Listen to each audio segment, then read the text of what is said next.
University में पढ़ाते वक्त एक वामपंथी प्रोफेसर होना कितना आसान है, कितना मुश्किल? आपकी भी कोई ना कोई आइडियोलॉजी होगी, मेरी भी है। ये सवाल उठ रहे हैं महागठबंधन पर, जिसकी आबादी इतनी कम है, उनको अगर डिप्टी सीएम बनाया जा रहा है, जैसे मुकेश सहनी का नाम अनाउंस किया था, तो मुस्लिम समुदाय से कोई डिप्टी सीएम क्यों नहीं अनाउंस किया गया? यहाँ जो माइनॉरिटी कम्युनिटी के लोग हैं वो इनसे सवाल कर रहे हैं, जो बीजेपी से सवाल कर रहे हैं, एनडीए से सवाल कर रहे हैं कि उनकी पार्टी ने कितने लोगों को, कितने माइनॉरिटी कम्युनिटी के लोगों को टिकट दिया है। महागठबंधन का जो चेहरा है मुख्यमंत्री का, उनके साथ एक शब्द जुड़ा हुआ है, वो हमेशा रहता ही है, जे वर्ड, जंगल राज। मोकामा में जो हुआ वो सीनियर जे वर्ड है। वो अनंत सिंह जो है सीनियर जे हैं। मुजफ्फरपुर वाली जो घटना हुई इसी जे सीनियर जे वर्ल्ड में हुई। हॉस्पिटल में जाकर के दिन दहाड़े फिल्मी स्टाइल में गोली चला करके निकलते हैं, इसी सीनियर जे वर्ल्ड में हुआ है। 75% से ज़्यादा युवा जो बेरोजगार हैं उस पे सवाल ना किया जाए, तो इससे बचने के लिए, इसने बचने के लिए ये बात है। इस सुशासन के राज में गोली मार दी जाती है, उसके वो क्या है? वो जंगल राज नहीं है, वो क्या है? 2000-5000 के जॉब नहीं मिलते हैं। स्टूडेंट जो पटना यूनिवर्सिटी से ग्रेजुएशन किए रहते हैं, पैसा दे करके खरीदने की बात ये लोग करते हैं। माले ने 20 उम्मीदवारों को टिकट इस बार दिया है, उसमें से आप इकलौती महिला उम्मीदवार हैं, और कोई 20 में से पूरे बिहार में कोई दूसरी महिला उम्मीदवार क्यों नहीं? लेफ्ट पार्टी में संघर्षों को जगह दिया जाता है, लेफ्ट पार्टी में काम को जगह दिया जा रहा है, और इसी वजह से लेफ्ट पार्टी को पिछली बार, मेरी पार्टी को 19 टिकट्स मिली और उसमें से 12 सीटें जीती। नमस्ते, सत्यम नाम है मेरा। हम इस वक्त दीघा विधानसभा में हैं। दीघा विधानसभा जो कि बिहार विधानसभाओं में सबसे ज़्यादा वोटर वाली विधानसभा है, और यहाँ से सीपीआईएमएल की प्रत्याशी हैं दिव्या गौतम, प्रोफेसर दिव्या गौतम हमारे साथ हैं।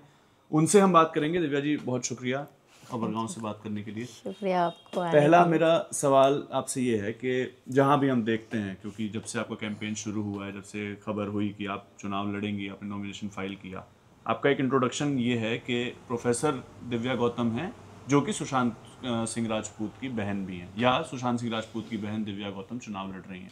ये जो इंट्रोडक्शन है उससे जोड़कर उसके बारे में क्या सोचती हैं आप? अफेक्ट करता है या नहीं करता, या आपको लगता है कि हाँ ठीक है, जिसको जैसे परसीव करना है?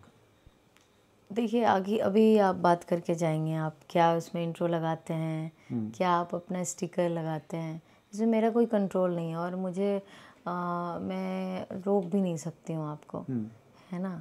तो मैं बस सिंपली यही रखती हूँ कि इन चीज़ों के बारे में कम से कम बात की जाए तो अच्छी बात है।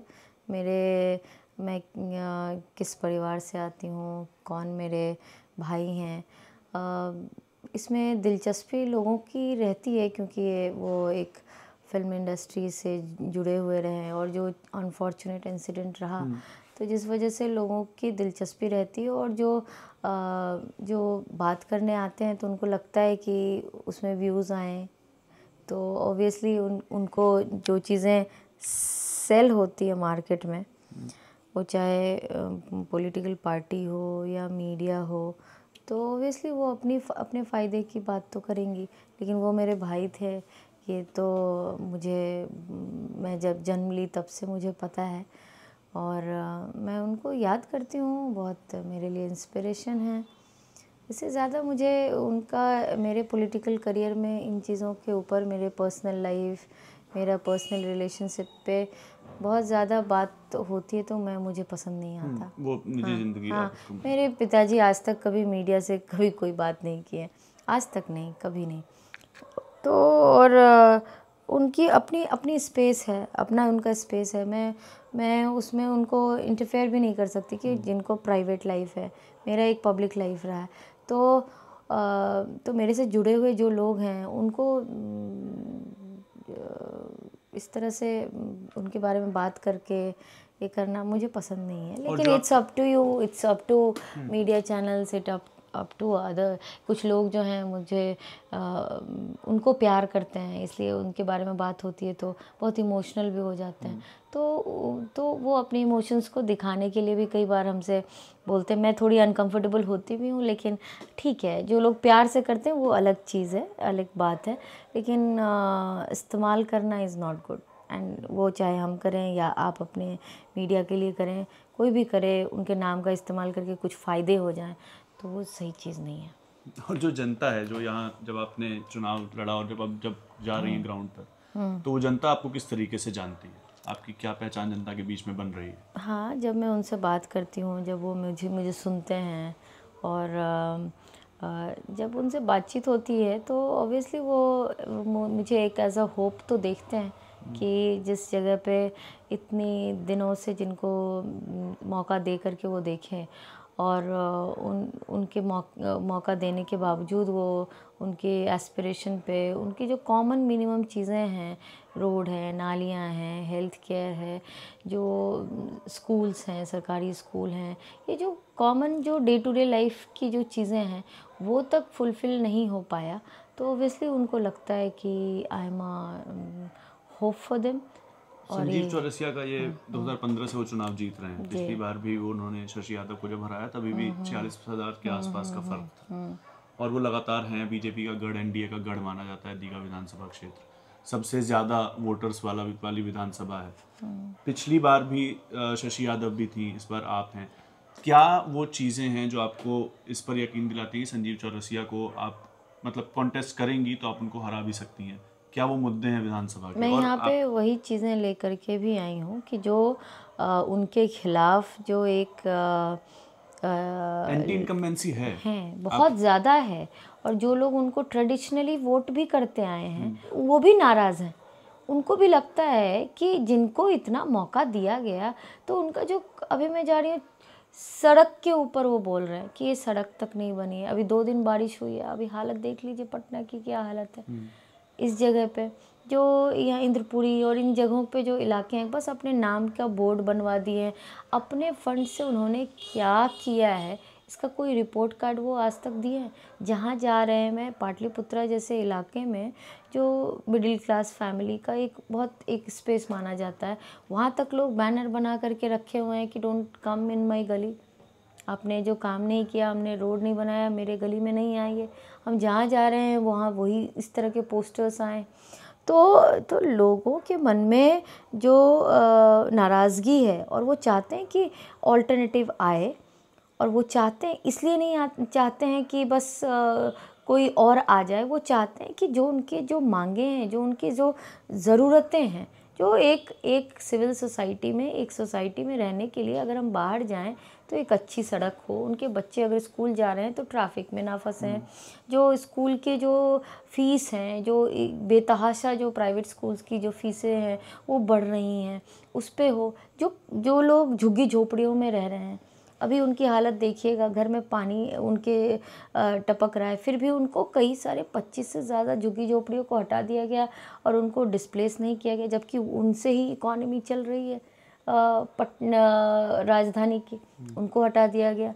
फुटपाथ पे जो दुकानदार हैं उनके लिए कोई स्पेस नहीं दिया जा रहा है। अतिक्रमण के नाम पे रोज़ उनके ऊपर कोई ना कोई चार्जेस लगा रहे हैं, उनके सामान उठा के ले जा रहे हैं, मवेशी उठा के ले जा रहे हैं। तो हर क्लास के लोग उनसे परेशान हैं और वो चाहते हैं कि ऐसे लोग जिनको इतनी मौका दी वो अब नहीं वो कर पाए, तो दे वांट चेंज, एंड वो चाहते हैं कि बदलाव आए। माले ने 20 उम्मीदवारों को टिकट इस बार दिया है, उसमें से आप इकलौती महिला उम्मीदवार हैं। 12 जो पिछली बार विधायक थे वो भी इस बार भी इनको टिकट मिला है, आप इकलौती महिला उम्मीदवार हैं। और कोई 20 में से पूरे बिहार में कोई दूसरी महिला उम्मीदवार क्यों नहीं है? मतलब उस तरीके का रिप्रेजेंटेशन क्यों नहीं है जो कि लेफ्ट पार्टीज़ और भी विपक्षी पार्टियां बाकी दलों से करती हैं? लेफ्ट पार्टीज़ ने हमेशा से मांगी की है कि इस तरीके का रिप्रेजेंटेशन महिलाओं का भी हो। मैं भी आपके साथ हूँ इस बात में। जो चीज़ें आपने कही कि महिलाओं का representation cutting across party line बहुत कम है, और इसको लेकर के मैं पार्टी के अंदर भी और पार्टी के पब्लिक प्लेटफॉर्म पे भी ये बात हमेशा मैंने ये बात उठाई है कि महिलाओं का, और हर सेक्शन की महिलाओं का, हर कास्ट की, हर सेक्शन की महिलाओं का रिप्रेजेंटेशन होना ज़रूरी है। अगर आप सिर्फ हम माले की बात करें तो क्या मैं माले की ही बात नहीं, क्योंकि ये male is a part of this society only. Male तो कोई अंतरिक्ष से आया नहीं है, इसी समाज से ही सब लोग वहाँ आते हैं।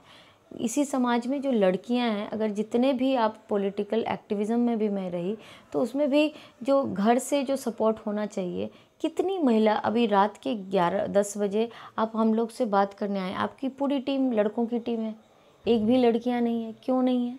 अगर मैं इस पे सवाल करूं आपसे तो ये सोसाइटी को दिखाता है कि जिसके यहाँ जो महिलाओं का जो है एक टाइम बॉम्ब बना हुआ है, आपके घर की महिलाएं, मेरे घर की महिलाएं, उनकी जो जिम्मेदारी है कुकिंग, क्लीनिंग, चाइल्ड केयर तक रह गई हैं। अब उससे वक्त मिलेगा तो वो पब्लिक स्पेस में जाएंगी। हर घर की कहानी है, यही है कि कोई भी महिला जो है पब्लिक स्पेस पे बहुत कम रहती हैं, चाहे वो मीडिया में हो, पॉलिटिक्स में हो, हर जगह पे महिलाएं कम है, क्योंकि घर की जिम्मेदारी इतनी ज़्यादा है और उनके अंदर उनके ऊपर रिस्ट्रिक्शंस भी बहुत ज़्यादा हैं। अगर वो ऐसा भी है, अगर आप बताइए कि बच्चे हैं, किसी के बच्चे हैं, उसमें अगर वो पॉलिटिक्स में जाना चाहे, महिला से एक्सपेक्ट किया जाता है कि वो बच्चे को देखें। अगर वो चाह के भी वो चाहें कि हम इलेक्शन लड़ लें, अगर छोटे बच्चे हैं, अगर तो वो नहीं लड़ सकती, लेकिन पुरुष लड़ सकते हैं, उनके छोटे बच्चे रहें या बड़े बच्चे रहें, वो लड़ सकते हैं चुनाव। लेकिन ये जो एक्स्ट्रा जिम्मेदारी घर की होती है, साथ में जो इनकरेजमेंट होना चाहिए वो भी नहीं है, साथ में पॉलिटिकल पार्टी में भी जो इनकरेजमेंट होना चाहिए कि उनको स्पेस दिया जाए, वो भी कमी है। तो ये जो सारी चीज़ें मिल करके जो आपको देख रहा है हर जगह पे, मीडिया में, पॉलिटिक्स में, और भी जो स्पेस है, जो पब्लिक स्पेस पे जहाँ आप रहते हैं, प्रोफेशनल स्पेस पे महिलाओं का लेबर फोर्स पार्टिसिपेशन जो बिहार में है वो 4% है। तो ये तो हर जगह का है। वही तो मिरर जो है वो राजनीति में भी आपको दिखती है। ये भी तो फर्क पड़ता है, जो आपने मीडिया की बात की। हम भी ये समझते हैं कि अगर कोई सीनियर पोजीशंस पे या हमारी टीम में या हमारे बॉसेस हैं उनमें अगर महिला होती है तो वो गेज आता है कई चीज़ों को देखने का। अगर एक ऊपर कोई, जैसे एक विधायक भी है, अगर कोई महिला है तो वो महिलाओं के मुद्दे को ज़्यादा बेहतर तरीके से समझ पाएंगे। बिल्कुल। तो उसमें भी तो फिर फर्क आएगा ना। तो क्या टिकट देते वक्त भी ये नहीं सोचा जाना चाहिए? बिल्कुल सोचना चाहिए। आप एकदम मैं आपके साथ हूँ इस बात में कि महिलाओं को और ट्रांसजेंडर को जो डिफरेंट कास्ट लोकेशन से आते हैं उनको एक जो टिकट देने के लिए जाएं तो एक इंक्लूसिवनेस उसमें भी दिखनी चाहिए कि आपने सभी को स्पेस दिया है और हम आपके साथ बिल्कुल है। I am contesting from my party and it is मेरे लिए ये बहुत अच्छी खुशी की बात तो नहीं है मेरे लिए कि I am the only women candidate. Shashi Yadav पिछली बार लड़ी थी चुनाव, उनको भी कोई और सीट दी जा सकती थी, लेकिन वो एमएलसी बन गई है ना, वो एमएलसी हैं। और वो तो हमारी इंस्पिरेशन है। जब से मैं कॉलेज में पॉलिटिक्स करती थी, वो आपा की बहुत बड़ी लीडर थी, तो हम लोग उनको ही देखते थे। कई सारी ऐसी लीडर जो हैं हमारे पार्टी की, वो कंटेस्ट कर भी रही हैं, लेकिन यंग जनरेशन को भी और समय मिलना चाहिए। मुझे लगता है, मैं पार्टी में भी ये बात तो रखती हूँ और रखूँगी भी और अच्छे से, कि आने वाले समय में चुनाव में और महिलाओं को टिकट दी जाए, ताकि ये जो सवाल जो हमारे मन में भी है, आपके मन में भी है, ये ना उठे। आपने 2012 में जब आप थी यूनिवर्सिटी में तो आपने चुनाव लड़ा था, आपने पढ़ाई की थी मास कम्युनिकेशन की, तो उसके बाद से अभी 2025 तक बीच में आपने थिएटर भी किया और फिर आप अभी पढ़ा रही हैं विमेंस कॉलेज में। तो यहाँ तक का सफ़र कैसे तय हुआ? यहाँ तक जो टिकट मिलने वाली बात है वो कब आप तक कब आई और कब आपने ये मतलब निर्णय लिया कि आपको इस बार जो है विधानसभा चुनाव लड़ना है? क्या ये पिछले लोकसभा चुनाव तक भी बात हो रही थी कि वो चुनाव आप लड़ सकती हैं, या सीधा विधानसभा चुनाव की बात आई? देखिए, मेरी पार्टी में मुझे कभी ऐसा नहीं, ऑनेस्टली स्पीकिंग, ये मैं बस ऑन कैमरा नहीं बोल रही हूँ। मैं जब स्टूडेंट पॉलिटिक्स कर भी रही थी, मैं उसमें उस समय में भी थिएटर में बहुत एक्टिव थी, स्टूडेंट एक्टिविज़म में एक्टिव थी। मेरे जो कॉलेज की जो इश्यूज़ थे, मेरे डिपार्टमेंट के इश्यूज़ थे, उसके लिए मैंने बहुत सारे से मूवमेंट में पार्टिसिपेट की थी। और जब इलेक्शन अनाउंस हुआ कॉलेज में, मुझे नहीं पता था कि मैं प्रेसिडेंट के लिए चुनाव लड़ रही हूँ। मतलब नहीं, हमारे यहाँ ये चीज़ें होती ही नहीं है कि हम अपनी तरफ से अपने आप को कहते हैं कि मुझे टिकट दीजिए, हमने इतने काम किए, ये किए। इस तरह का मारा मारी हमारे यहाँ नहीं होता है। चाहे और लोगों से भी आप बात किए होंगे तो आपको पता होगी ये बात, कि उस समय में भी पार्टी ने डिसाइड की कि मैं जो हूँ प्रेसिडेंट के लिए आ रही हूँ। मेरे दिमाग में वो चीज़ें थी नहीं कि मैं स्टूडेंट एक्टिविज़म इसलिए कर रही हूँ कि एक दिन मुझे प्रेसिडेंट के लिए चुनाव लड़ना है कॉलेज में। ये एस्पिरेशन लेकर के मैं कभी मैं स्टूडेंट मूवमेंट में रही ही नहीं। वो पार्टी ने जिम्मेदारी दी, आई कंटेस्टेड और बहुत अच्छे से मैंने कंटेस्ट किया। उसी तरह से जब अभी पार्टी ने डिसाइड किया कि मुझे कंटेस्ट करना है तो I said yes to it, that's it. हमने कभी नहीं मेरी तरफ से कभी ऐसा नहीं रहा कि आई डिमांडेड कि मुझे चाहिए या ऐसी, जैसे और भी पार्टीज़ में होती हैं, टिकट बेचे जाते हैं, बहुत सारे लोग एक ही सीट के लिए बहुत सारे फाइट्स होते हैं। हमारे यहाँ पार्टी जिम्मेदारी देती है और उनको वो करते हैं हम लोग। ये मुझे पूछना है, यूनिवर्सिटी में पढ़ाते वक्त एक वामपंथी प्रोफेसर होना कितना आसान है, कितना मुश्किल है? मतलब एक खास विचारधारा से आना जो कि है एक मतलब दूसरी तरफ की विचारधारा वो है, बीच में नहीं है, आप लिबरल नहीं हैं, आप हैं लेफ्ट को आप सपोर्ट करते हैं, आपको टिकट भी मिला है, तो उस तरीके से जब आप पढ़ाने जाती हैं तो कितना आसान है छात्रों के बीच रहना है, कितना मुश्किल है? क्योंकि लेफ्ट की विचारधारा को हर पायदान पर, अभी से नहीं पिछले 10-15 सालों से हर पायदान पर कई बातें बोली गई हैं, आपको पता है, तो उस मैं कॉन्टेक्स्ट में पूछना चाहता हूँ। देखिए, हमें मेरे लिए कभी वो दिक्कत रही नहीं। मैं अपने आइडेंटिटी के साथ ही हमेशा रही हूँ कि मेरा ये हर इंसान का, आप भी हमसे बात कर रहे हैं, आपकी भी कोई ना कोई आइडियोलॉजी होगी, मेरी भी है। तो क्या इतना टॉलरेंट माहौल है यूनिवर्सिटीज़ का इस समय? मैं जहाँ पढ़ा रही थी पटना वुमेंस कॉलेज में, वहाँ तो टॉलरेंस था। पीपल वर नोइंग कि मैं इस आइडियोलॉजी से बिलोंग करती हूँ, और कभी ये चीज़ें, और मेरे मन में भी कभी इस तरह की चीज़ें नहीं आई कि मैं मेरी आइडियोलॉजी ये है तो मेरे से अलग आइडियोलॉजी वाले जो हैं उनको रिजेक्शन, वो मेरे अंदर कभी रहा ही नहीं है। जो लोग इनकी सोच हो सकती है, कई लोग जो हैं जो राइट विंगर्स हैं, उनको लगता है कि सबको चुप करा देना चाहिए, जो लोग उनसे अलग सोचते हैं उनको चुप कराना चाहिए। मेरी राजनीति और मेरा जो सोच है वैसा नहीं है।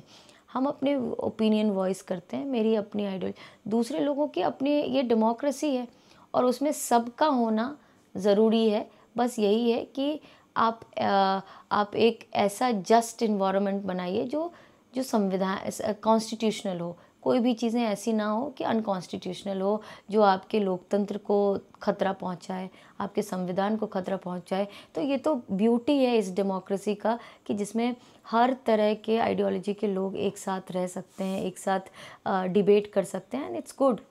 ये सवाल उठ रहे हैं महागठबंधन पर कि जब ये कहा गया, असदुद्दीन ओवैसी ने भी कहा अपनी एक रैली में, और भी लोगों ने कहा कि जिसकी आबादी इतनी कम है उनको अगर डिप्टी सीएम बनाया जा रहा है, जैसे मुकेश सहनी का नाम अनाउंस किया था, तो मुस्लिम समुदाय से कोई डिप्टी सीएम क्यों नहीं अनाउंस किया गया, जिनकी आबादी बिहार में सैनी समाज से काफ़ी ज़्यादा है। उसको लेकर जब सवाल उठता है तो ये कहा गया है कि अब आगे जाकर भी अनाउंस किया जाएगा, लेकिन पहले क्यों नहीं अनाउंस किया गया, ये एक सवाल है। ये तो उनके, अभी तो मैं उस कम्युनिटी के बीच ही एड्रेस करके आ रही हूँ, और उस कम्युनिटी के बहुत ही सीनियर जो वहाँ के गार्जियन जैसे लोग थे, उन्होंने इस बात का जवाब बहुत अच्छे से दिया। ये मेरा जवाब नहीं है। उन्होंने ये कहा कि जो लोग इस पे सवाल उठा रहे हैं वो बताएं कि वो अपनी पार्टी से कितने मुसलमानों को टिकट भी देते हैं। नहीं, अगर ये सवाल तो अगर असदुद्दीन ओवैसी ने उठाया है तो उन पर ये सवाल नहीं बन सकता। तो मैं असदुद्दीन ओवैसी की बात नहीं कर रही हूँ। मैं यहाँ की जो लोग हैं, यहाँ जो माइनॉरिटी कम्युनिटी के लोग हैं, वो इनसे सवाल कर रहे हैं, जो बीजेपी से सवाल कर रहे हैं, एनडीए से सवाल कर रहे हैं कि उनकी पार्टी ने कितने लोगों को, कितने माइनॉरिटी कम्युनिटी के लोगों को टिकट दिया है। तो ये इन चीज़ों, ये उनके बीच में कभी सवाल नहीं है, ये एक तरह से बनाने की कोशिश की जा रही है। और हमारे जो चीफ मिनिस्टर हैं अभी, उनका जो पॉपुलेशन है, उनके कम्युनिटी का पॉपुलेशन तो बहुत कम है, लेकिन वो चीफ मिनिस्टर तो हैं हमारे। इस बात को लेकर के कि जिसका रिप्रेजेंटेशन जितना होगा वही चीफ मिनिस्टर हो सकते हैं, तो ये तो डेमोक्रेसी के ऊपर ही सवाल उठाना हुआ कि हमारे जो चीफ मिनिस्टर हैं उनकी, वो जिस कास्ट से आते हैं उनका परसेंटेज कितना है। लेकिन वो तो हमारे चीफ मिनिस्टर हैं ना, वो तो कैसे देखा जाएगा। संदर्भ ये है कि जितनी आबादी उतना हक वाली बात तो हर पार्टी कर ही रही है ना।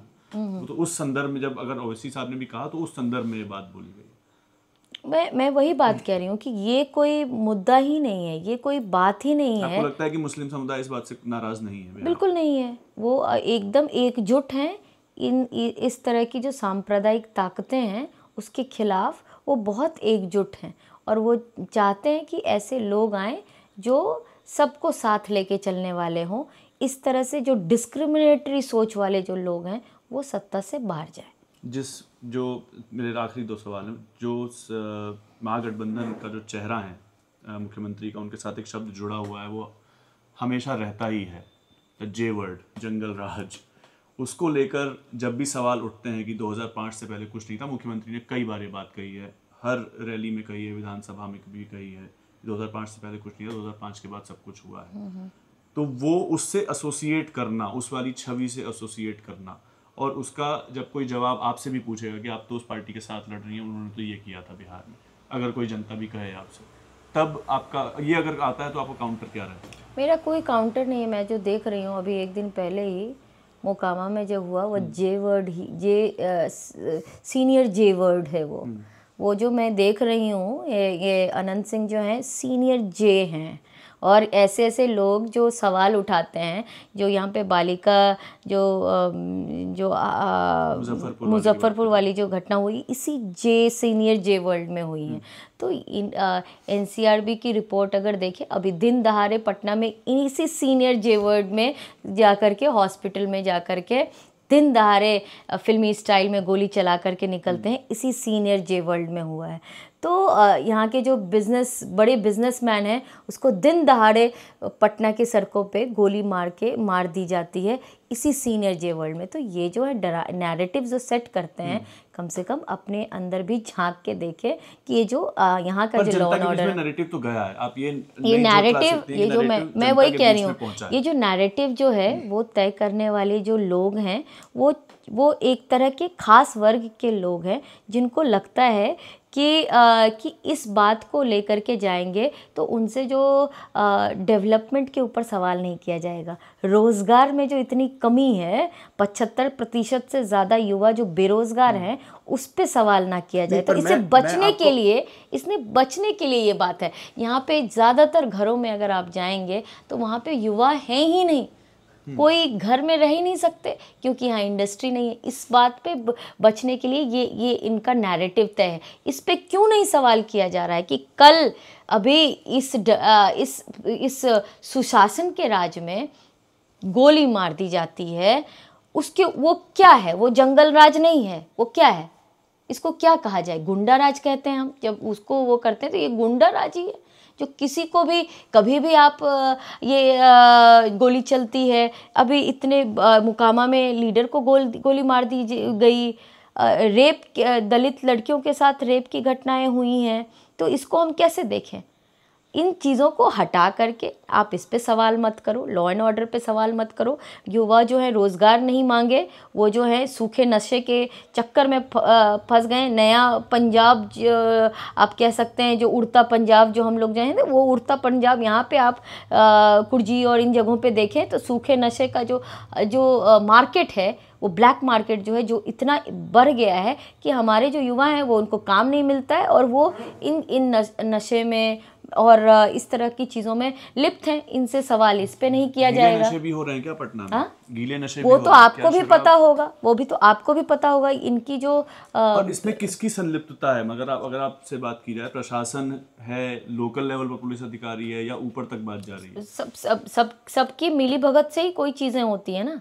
कोई अगर यहाँ पे डेवलपमेंट नहीं हो पाया पटना में, एरिया में, दीघा एरिया जो कि पटना में है, कोई भी यहाँ आकर के देख सकता है। उस जगह पे भी इनकी हिम्मत है कि 10 साल तक हम रह करके कोई काम ना करके सो करके इलेक्शन लड़ सकते हैं और जीतने की ख्वाहिश रख सकते हैं। बड़े बड़े लीडर्स को बुला करके, नॉमिनेशन में भी उनको मुख्यमंत्री चाहिए होता है बुला करके। तो ये कितने डरे हुए हैं। तो उसी चीज़ को दिखा रहा है कि लोग सवाल ना करें, रोज़गार ना मांगे, लोग माइग्रेशन पे बात ना करें, लोग अच्छी शिक्षा पे बात ना करें। अभी मैं आपके शुरू होने से पहले ही मैं बात कर रही थी कि आपकी टीम के लोग ने बोला कि जो आपने बैचलर्स में कैमरा तो देखा नहीं होगा। बिल्कुल नहीं देखा था मैंने कैमरा।